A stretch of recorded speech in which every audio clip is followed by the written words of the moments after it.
Hello, members of the Grow team. Welcome to the exclusive Growth Decoded mini episode on Facebook Lookalike Audiences. We're really glad to have you with us, and thank you again for supporting the show. Again, we're going to be hearing from Melissa Love and Amanda Robinson. Melissa is a successful business owner who uses Facebook ads to her benefit, and Amanda is a Facebook ads expert who uses Facebook ads as her business. The segments of the interviews that are featured in this episode are part of larger conversations that I had with both of them, and those are fully available to you as members of the Grow team. Okay, let's get into this. First things first, a brief recap. What is a Facebook custom audience? Well, a Facebook custom audience lets you target your Facebook ads at a specific group of people who have already interacted with your brand. They're a warm audience. So instead of targeting your ads to people through luck or through broad demographics like age or gender, you get to target your ads based on data pulled from your own website, from your app, from your offline lists like your email list, or from Facebook itself. Now, lookalike audiences are audiences that Facebook can build for you. And these are based on your custom audiences or an external data source. So the people who will be in your lookalike audiences may have never heard of your brand before, but through advanced algorithms, Facebook identifies users similar to those in your custom audience and then targets them with your ads. So for a much better understanding of all that, I'm going to turn it over to Amanda. The next step, sort of, if you're looking to find people that are similar to the people you know are interacting with your content or you know are your customers or visiting your website, is what they call a lookalike audience. So could you talk a little bit about lookalike audiences? And if I'm completely wrong there, feel free to tell me. Oh, this is great.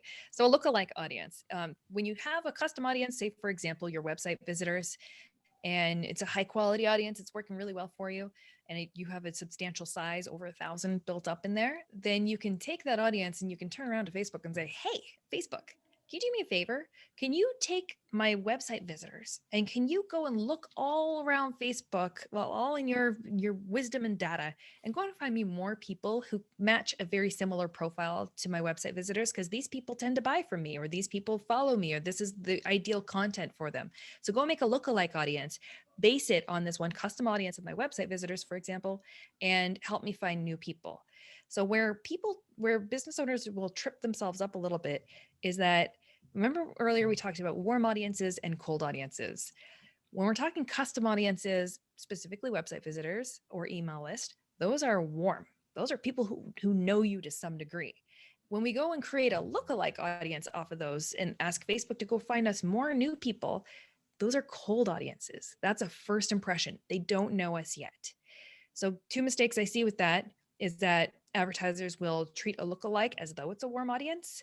And they'll have expectations of that audience that are not realistic. The other mistake I see is they combine warm audiences and lookalike audiences. I see this all the time. Actually, this is probably one of the top, I don't want to say rookie, but it's one of the top things I see in a new ad account with somebody who is experimenting and learning from the ground up, is that when I go in and look at the campaigns, they've mixed warm audiences. So they're trying to target website visitors, email lists, people who've engaged with their page, and they chuck a lookalike audience into that as well. So you've taken your warm audience of people who are more likely to take action and are highly valuable to you, and you've thrown a lookalike audience, which is going to be massively huge. People who've never met you before have no idea who you are, and you've lumped them all together into one ad campaign, one ad set, and said to Facebook, okay, go serve these ads out. Well, what Facebook is going to do is they're going to serve that predominantly to the cold audience, the people who don't know you, because it's cheaper. It's generally a little bit more costly to serve your ads to people who already know you, because they've already been served a ton of ads from you at that point, which is good. You'd think, okay, well, then we should get cheaper delivery to those people. But Facebook knows that they're higher quality to you. So it costs a little bit more to get the higher quality people to reach them. So Facebook will take your budget. Say you had $100 in that campaign.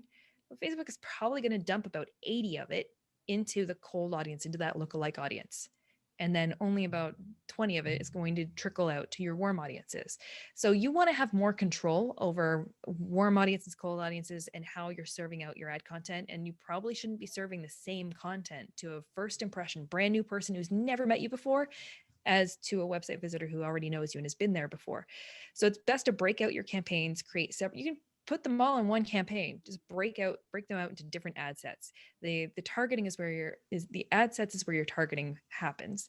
So create separate ad sets, break them apart, and don't mix your warm and your cold into one single ad set. So it's a little offside from what is a lookalike audience, but yeah. No, that's perfect. All right, so lookalike audiences are similar to people that have shown an interest in your business, but it's important to remember that they don't actually know who you are yet. So when you're creating and you're targeting lookalike audiences, remember, they're still a cold audience. They're just probably more likely to be warmed up than some other random contact. Lookalike audiences are created using the information available to Facebook from your custom audiences, so that begs the question. How much information should you give to Facebook? How big should your custom audiences be before you ask Facebook to create a lookalike audience from them? Should you create one as soon as you can? Is there a sweet spot for this? Amanda to the rescue. So with lookalike audiences, they're created from, like you said, Facebook goes out and finds people that look similar to whatever the parameters are. Obviously, you're going to ask Facebook to work either harder or less hard, depending on how many people you give them as a pool. Is that accurate to say? Yes. So how it works, if you're trying to make a lookalike audience based on one of your existing custom audiences, and if your existing custom audience isn't very high quality, there's not very many people in it, not very high quality, you need, I think, a minimum of 100 people in the same country to be able to create a lookalike audience. But if you're trying to create a lookalike audience based on 100 people, that sample size is way too small. Facebook will go ahead and do it, but that lookalike audience is going to be so broad, and it's not going to be very relevant. So the more data you have inside your custom audiences, the more quality that you have inside them, it's going to be reflective of the quality you're going to get back out of your lookalike audience. Another thing that trips people up on lookalike audiences is the size of them. So what it's doing is it's taking a sample. When you go to create a lookalike audience, you pick what you want to make it based on. So we'll say email list, for example. You want to make a lookalike audience of people from your email list. That's your source audience. When you go to create that, Facebook is sampling a percentage of the population in whatever country it's going to be delivered to.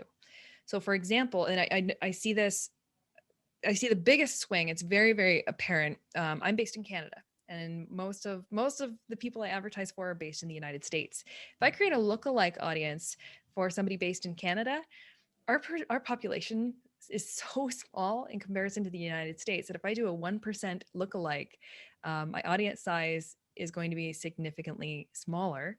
And then when I put some additional parameters on top of that, so I don't just want to use a lookalike audience completely raw and without any additional targeting parameters put on top of it. If I do that, it's going to be so broad.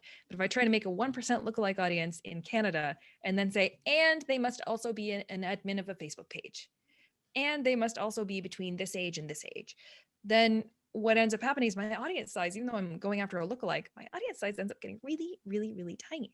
But if I take those exact same parameters and I go and build that lookalike audience based on the United States with a massive population size, then I can narrow it in a lot more and get more specific and still have a massive audience size to work with. So it's very, very interesting how regionally, how much of an impact it makes. But it is, people get confused on the 1%, 2%, 5%. It's sampling a percentage of the entire population of whatever country that ad is going to be served in. All right, well, that's very helpful to keep in mind, but what does this look like in practice? How do you use lookalike audiences alongside your custom audiences? Melissa has a beautiful funnel built out for the design space, and I was curious to see how she manages both her custom and her lookalike audiences in the same funnel. So let's take a listen to that. With all these different audiences that you have, how many different ad, do they all get a different ad? Is it all worded differently? Is that all, like all the promotions that are kind of tied to them? What does that look like? I've probably got two lead magnets running at the moment, two main ones, and they see different content at different stages of the funnel. I'd split them into a 21-day process for me is the kind of average buying time. So days 1 to 7, they hit the thank you page when, well, there's ads for people which are based on my custom audiences lookalike, bringing in new people into the funnel. They are wanting to get the lead magnet. As soon as they hit that thank you page, boom, they're in days 1 to 7, and they start getting hit with different ads. So they will stop seeing ads for the thing which they've already got, because we don't want them to see that, because that's just wasting money. And they start seeing what I call nurturing content, which really positions me as an expert. They like short videos. They're prompting them always to either go and join the Facebook group or to go and watch the longer version of this video on my website. And there's no, I don't ask them to buy anything. That's just being helpful.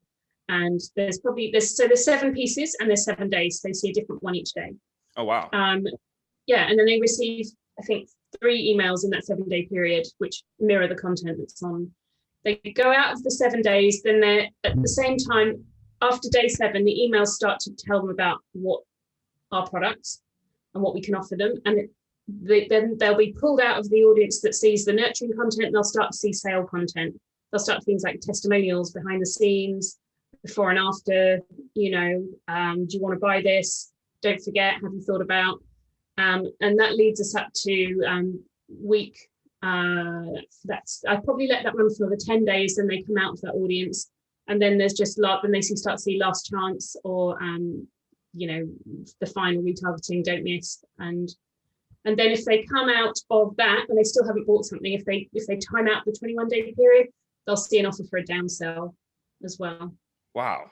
You really have it figured out. You've got it mapped. I mean, content mapped all the way through different, the whole time period. That's incredible. I like to think of it, sorry. No, go ahead.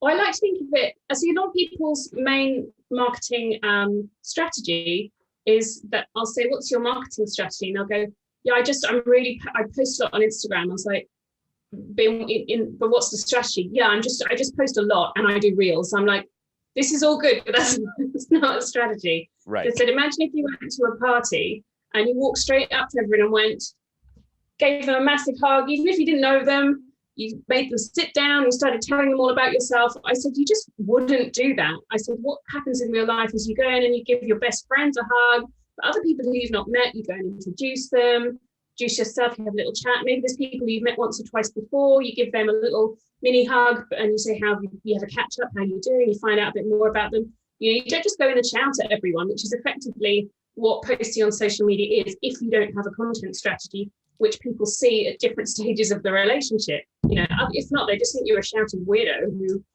says the same thing to everyone. If it doesn't work in real life, it doesn't work online. I love that analogy so much. I have used that a few times myself, not as well as you just put it, but just like the idea that you have different people, you have different relationships, and you're at different places. You talk to them about different things. They have different interests. You have different connections with them. You've known them for a certain amount of time. You've known them for longer or shorter. It's just, you don't talk to everybody the same way all the time. So yeah, I mean, that's a great way to put it. Okay. So the strategy that you just laid out throughout, the different audiences, the different messages, the different channels, even with social media, combined with email, combined with, how it all progresses. How did you arrive at that? How long did that take? How many different iterations, or how did you kind of build that whole funnel? Well, it took ages. When I first started running ads for a lead magnet, I didn't do anything with them. They just went on my list. I was like, so proud of myself. And then I spoke to other marketers who I was kind of learning from, were like, yeah, you got to email them. They need to go through a funnel of emails. I was like, because I was always a big like, oh, what's the point of writing a weekly newsletter that only 20% of people are going to open? That feels like a real waste of my time. So I was always very anti.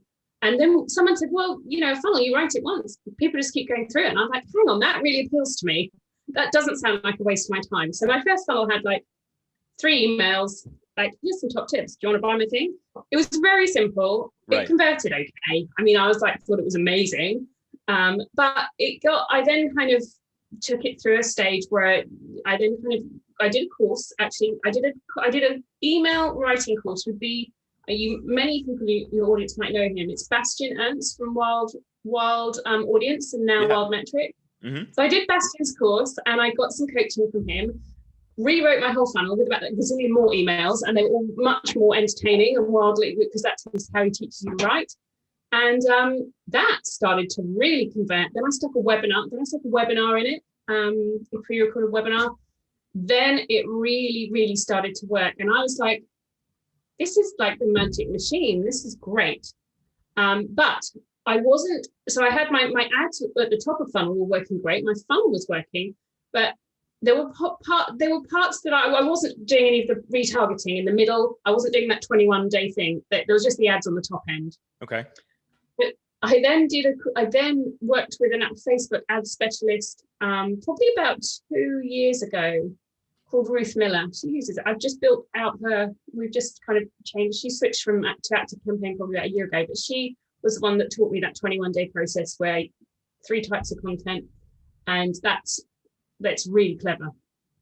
Yes, I've probably been working that way for about 2 years. So, when I teach that whole system now to people, I say to them, you could be here, but you don't have to do all these things. You don't need 7 ads over 7 days. This is like to the nth degree after years of investing a lot of money in coaching and, testing my content. You can have 1 ad at the top, a couple in the middle, one, and a couple at the end.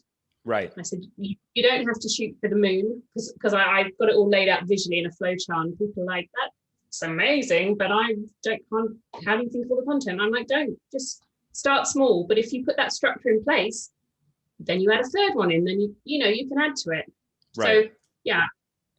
So effectively, you just need to think, what would this person at this stage, they're receiving this kind of email, what should they see in this period? They shouldn't see the same thing as everyone else. Right. And the idea that, you start small and then kind of think, where could I improve this, or where are there gaps or opportunities to either stretch this out a little longer, provide some more information, add a webinar in your case. That's awesome. Melissa uses her custom audiences to refine and create lookalike audiences that self-fill the funnel.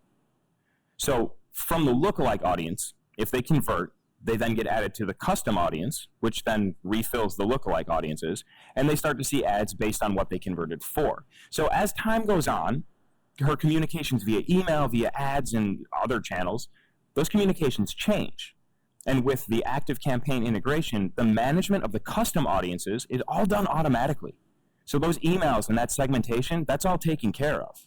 Now, this is the power of automation. By building out a process that's repeatable and personalized for your audience, you can refill your funnel and move new contacts through it if you take the time to plan it out and build it into the system. Now, remember, process before software.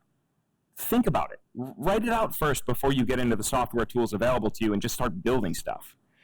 Another best practice is to build things out modularly, because this is going to help you begin to put larger processes into practice. It's also going to help you a ton if something breaks down or if there's a hang-up somewhere. But what about the strategy piece? Now, it's one thing to say you should create a strategy, but it's another to actually create it, right? Now, I asked Melissa about her approach to this, and here's what she had to say. What does your lookalike audience strategy kind of look like, right? Because the way I see it, or the way I understand it, and I could be totally wrong here, so feel free to tell me if I am, but getting into Facebook custom audiences, at least from an ActiveCampaign perspective, is sort of the first step. But then if you're looking for people that look like the same people on your customer list or on your email list, lookalike audiences is really where you can take it to the next level. So could you talk a little bit about what you're doing with lookalike audiences? Yeah, sure. The thing with lookalike audiences is there's a bit of a sweet spot. So in an ideal world, you'd have like thousands upon thousands of people of best behaving customers who bought your thing. Right. So, but in the real world, that's, and wouldn't it be great if you could say, like, everyone who bought this specific thing, this specific product, let's build a lookalike audience from them. But you might not have enough traffic to get an ad. It used to be easy. You used to be able to set up like a retargeting, like a reach campaign or a retargeting to retarget people and hit a certain page. Even if there were only 10 of them a week, they would get retargeted. But now you need to hit at least 200 or 300 people a week, sometimes more than that, I would say, for those kind of campaigns to get a kickstart. And I think the same is true with lookalike audiences. So if you're not giving them, if your base audience, if your base custom audience that you're going to build the lookalike from doesn't have enough volume, you're just not going to get the kind of that sweet spot for the number of people that is generating the lookalike audience. So that's always the battle with how niche can I go but still make sure I generate enough lookalikes. So we're always balancing that and looking sometimes to kickstart them. I'll even add in anyone who's been on our Instagram or Facebook page in the last 30 days. Sometimes you have to bulk them up for a bit. Then once it starts converting, you can pull them out again.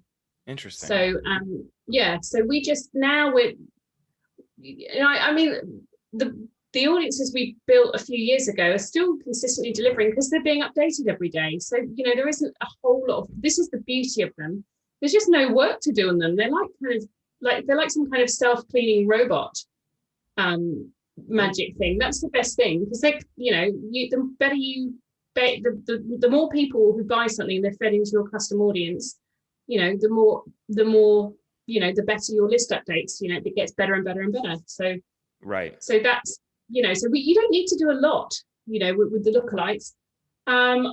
What I tend to do is what I'm doing at the moment is building kind of lookalike audiences like 1 to 2%, 2 to 3%, 3 to 4%.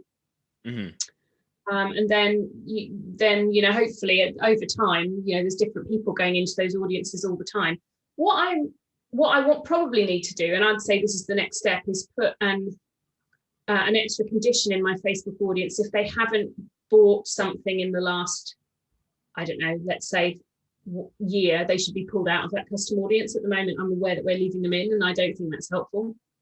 So I think once they're working for you and they're constantly generating good lookalikes, then you should probably be then culling them back down a bit, just keeping an eye on the quality. So awesome. People should time out with your audience. Right. Okay. That's I right. know that we're not doing that as well as we can, but you've just reminded me to put it back on my to-do list. No, I mean, that's really, really great advice. Iterations are never done. Things can always improve, and you can always notice a new pattern or a new trend to explore. Make sure that you're paying attention to the types of contacts who are interacting with your content and your business, but also pay attention to the amount of people that are interacting. Now, this goes for email as well. Continually trying to interact with contacts who just aren't engaged will cost you money. It's going to cause frustration, and in the case of email, it could negatively impact your deliverability. Look, lookalike audiences can be complicated, so what are some best practices that we can keep in mind? How big should custom audiences be before you create a lookalike audience? Does industry or business type matter? Who better to tell us than Amanda? Facebook's minimum is 100 people. And you said, that wouldn't be a very good lookalike audience because that's not a very big selection of people to choose from. Do you have like a threshold that's a minimum for you? Like what is the appropriate size of a custom audience that you would even begin to consider creating a lookalike off of? I would say 1,000 minimum. Okay. But 5,000 would be a really good sweet spot. Okay. Perfect. 5,000. So and again, it depends on the industry that you're in. For some people, lookalike audiences are their bread and butter. Those are the ones that actually bring in the high quality people for them and get them into their funnel and then push them all the way through and result in sales. For other people, lookalike audiences, it's just a fancy way of reaching new people that you could have reached just with your regular saved audiences. So it's a mixed bag. But what I do want to encourage everyone who is listening, watching, you need to experiment. Facebook is really all about experimenting. And once you think you've got it nailed down and something's working for you, they change the algorithm and all of a sudden that doesn't work anymore. Happens often. So experimenting, trying new things, try things you haven't tried in the past. And if you did try it in the past and it didn't work, a few years later, try it again, it might work. It's just a constant, I call it, it's almost like playing the stock market where you just need to pay close attention to what's working and what's not. And you need to keep trying new things and you need to keep paying attention to where opportunities lie. So for example, Facebook, when they launch a new product or they've just launched ads for shops, Facebook shops. You can run ads to your exact Facebook shop. Well, it's basically like a new toy. It's new, it's shiny, and Facebook wants advertisers to get excited about it like they are. So it's going to be cheaper for a period of time. As with what they revived instant experience ads way back. They used to be called Canvas ads. It's a type of ad. It's almost like a miniature landing page that loads instantly right on Facebook. They're really cool. They're very labor intensive to build though. They either work like crazy or they just don't work at all. So it's a little bit of a gamble as an advertiser do I sink the time into trying it or not. They used to be called canvas ads. And then Facebook over time revamped them. They really didn't do much to them. And then renamed them. They called them instant experience ads. Well, when they did that, they want advertisers to get excited. So those became cheaper, so to speak. But that only lasts for a little bit of time. And then we're back to normal. So if you tried canvas ads in the past and they were super expensive, it didn't work for you, but then the algorithm changes a little bit, you revisit it, and all of a sudden, boom, you're getting tons of results. So one of the things I do is I carve off a small little bit of a client's budget, usually 10 to 20% of the budget they're giving me to play with. I take the majority of it, put it on things that I know are generally safe, tried, tested, and true. And then I take the other part of it and I just go to the wild, wild west and try anything, because that's how you end up kind of hitting a win, like hitting the lottery and uncovering new things that work well for that client for that period of time. But if you're not experimenting, if you're not trying new things, if you're not pushing those boundaries, then you're just stuck in a rut at the mercy of Facebook's algorithm and how they think your ads are going to perform. So yeah, there's some fun to it, and get creative. But if you're not experimenting with lookalike audiences and custom audiences and saved audiences, if you're not experimenting, then you're not going to get, you will get results over time, but it might take you 3 years to get to the same place that somebody could get to in 1 year if they were experimenting and trying all of these different things. All right, there it is. Thank you for joining us for this Grow Team exclusive mini episode on Facebook Lookalike Audiences. Keep in mind that lookalike audiences are cold. You should always experiment. You should always make sure that you have a pretty decently sized custom audience before you ask Facebook to find some similar looking individuals. Now, I hope that you walk away from this episode with some new knowledge or perspective on Facebook ads. I hope that your next ad campaign is your best yet. Again, thank you for your continued support in Growth Decoded. We appreciate your time very much. Until next time, go forth and automate.